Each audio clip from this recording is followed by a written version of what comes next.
ஹரே கிருஷ்ணா கிருஷ்ணா கிருஷ்ணா ஹரே ஹரே ஹரே ராமா ராம ராமா ஹரே ஹரே. பகவத்கீதை தினமொரு ஸ்லோகம்.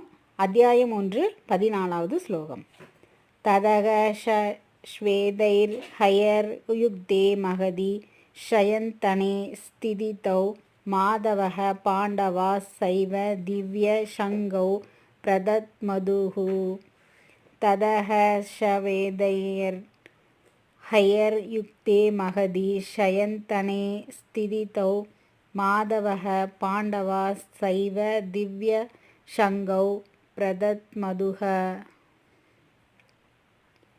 தத அதன் பிறகு, ஸ்வேதை வெண்மையான, ஹயை குதிரைகள், யுக்தே பூட்டிய, மகதி மிகச்சிறந்த, ஷயந்தனை ரதத்தில், ஸ்திதிதௌ நிலை பெற்ற, மாதவ கிருஷ்ணர் செல்வத் திருமகளின் கணவர், பாண்டவ அர்ஜுனன் பாண்டுவின் மகன், சா மேலும், ஏவ நிச்சயமாய், திவ்யௌ தெய்வீக, சங்கௌ சங்குகளை, பிரதத்மதுஹு முழங்கினர். விளக்கம். மறுதரப்பில் வெள்ளை குதிரைகள் பூட்டிய மிகச் சிறந்த ரதத்தில் அமர்ந்திருந்த பகவான் கிருஷ்ணரும் அர்ஜுனனும் தங்களது தெய்வீக சங்குகளை முழங்கினர். ஹரே கிருஷ்ணா.